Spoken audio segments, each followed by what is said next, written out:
Well, at the most awaited AI summit here in New Delhi in the month of December, and we are joined by Mr. Narayanan Vaidyanathan, who's head for policy development, ACCA. Thank you so much for joining us.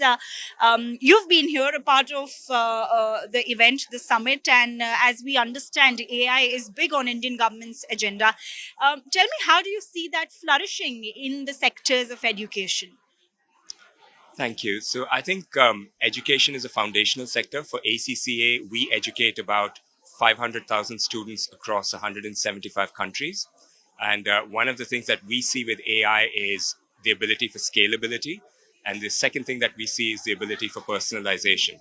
Both of these are really important characteristics because if you think about previous iterations of technology, in order to scale something, you have to standardize it. AI is the first technology we've seen where you can scale something but still have personalized outcomes, and that makes it very unique. Right. Mr. Vaidyanathan, one big concerns that also comes with AI is, of course, the factor of security and privacy. And that if you have to put in a field as real as education and accountancy, which you actually deal with, don't you see that being playing around with the numbers? So I think in terms of data privacy, that's a much bigger conversation. I don't think it's restricted to just the education sector. And I think there's a broader view. So ACCA is a global body, and we very much subscribe where we can to global standards. That's always our preference. And we also support interoperability across different jurisdictions because we feel that reduces cross-border friction. So I think when you think about best practice around data privacy, around the ability of individuals to have control over their data, I think all of those factors which apply across the economy will apply to the education sector as well.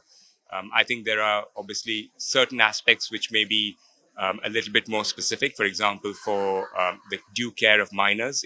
But for us in the professional education space, we're dealing with people who are a little bit older because we're training for accountancy finance qualifications. Right. One last quick question. Of course, you know it's the MeitY, the Ministry of Electronics and IT, that's keenly involved, and Prime Minister of the country has also been, of course, talking about AI. Tell me, in the contours of policy making, where do you think India should focus? So I think in the contours of policy making, the key areas for India are around, first of all, creating an enabling ecosystem. So, for example, for the regulators, policymakers, in some parts of the world, things like regulatory sandboxes have been very successful because it allows policymakers to understand what entrepreneurs are doing so that they can create the right environment for them to flourish. I think the other thing is also about considering India-specific needs as well, because there will be certain aspects, for example, Indian languages and language models in the context of Indian languages, and also India-specific business practices or cultural practices, which models need to understand, because you can't have a model that's trained on a completely different population and trying to deploy that in India. So I think there are some elements there around the policy-making ecosystem. First of all, creating an enabling environment. And second of all, I think ensuring that there is an India-specific flavor to what is being done. Thank you very much, Mr. Vaidyanathan, for joining us on this chat. Pleasure. Thank you.